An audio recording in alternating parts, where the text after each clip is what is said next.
K-pop দুনিয়ার এক অসাধারণ নাম লিসা। 13 বছর বয়সে থাইল্যান্ড থেকে দক্ষিণ কোরিয়ায় পা রাখা লিসা আজ কোরিয়ার গর্ব, ব্ল্যাকপিঙ্কের এক অবিচ্ছেদ্য অংশ। তার গানে, নাচে এবং উপস্থিতিতে রয়েছে এক অনন্য মোহ।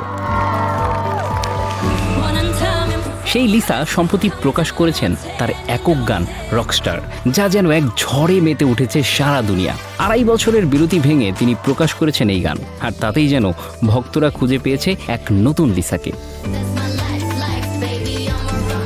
লিসা 2022 সালে এমটিভি ভিডিও মিউজিক অ্যাওয়ার্ডসে তার একক গান লালিসা দিয়ে প্রথম কে-পপ শিল্পী হিসেবে পুরস্কার জিতেছিলেন, আর এই বছর রকস্টার তাকে এনে দিল দ্বিতীয়বারের মতো সেই সম্মান।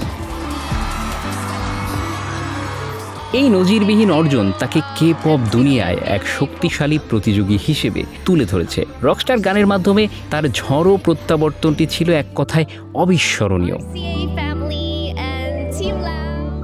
রকস্টার গানে তিনি কেবল সুর আর গায়কিতেই নয়, বরং কথায়ও যোগ করেছেন এক গভীরতা, যা তার ভক্তদের মধ্যে এক নতুন আবেগের সঞ্চার করেছে। গানটি শুধু জনপ্রিয়তাই পায়নি, বরং সেরা কে-পপ শিল্পী হিসেবে লিসাকে এনে দিয়েছে এমটিভি অ্যাওয়ার্ডসের মঞ্চে বিরল সম্মান।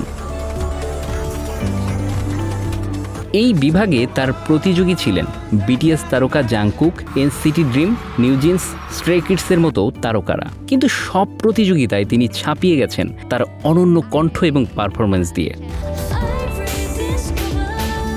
পুরস্কার গ্রহণের সময় লিসার চোখে মুখে ছিল সাফল্যের তৃপ্তি এবং ভক্তদের প্রতি কৃতজ্ঞতা। তিনি জানান, লালিসা প্রকাশের পর রকস্টার দিয়ে তার ফেরাটা যেন স্মরণীয় হয়ে থাকলো, আর এই জন্য তার ভক্তরা সবসময় তাকে শক্তি জুগিয়েছেন। এই অর্জন তাদের জন্যই উৎসর্গ করেন এই তারকা। থাইল্যান্ডের মেয়ে লিসার এই যাত্রা শুরু হয়েছিল 13 বছর বয়সে দক্ষিণ কোরিয়ায় আসার মাধ্যমে। সেখানেই শুরু তার কষ্ট আর অধ্যবসায়ের গল্প। 2016 সালে ব্ল্যাকপিঙ্কে যোগ দেওয়ার পর থেকে তিনি দক্ষিণ কোরিয়ায় কে-পপ ইন্ডাস্ট্রির এক আলোচিত নাম। তার এই পথ চলায় ছিল নানা চ্যালেঞ্জ, কিন্তু আজ তিনি এশিয়া থেকে ইউরোপ সবখানে পরিচিত এক নাম। রকস্টার গানের সাফল্যের পর লিসা প্রকাশ করেছেন তার আরেকটি নতুন গান নিউ উইমেন। তার গানে ফুটে ওঠে এক শক্তিশালী নারীর প্রতিচ্ছবি, যা সারা দুনিয়ায় নারী ভক্তদের জন্য এক প্রেরণা। লিসার এই নতুন গানটিও অল্প সময়ের মধ্যেই কে-পপ দুনিয়ায় জনপ্রিয়তার শীর্ষে উঠে এসেছে। এমটিভি অ্যাওয়ার্ডসে শুধু সেরা কে-পপ শিল্পী নয়, বরং সেরা কোরিওগ্রাফি, সেরা শিল্প নির্দেশনা, সেরা সম্পাদনা ও সেরা পরিবেশনা বিভাগেও মনোনয়ন পেয়েছিলেন Lisa. Bangla affairs news desk.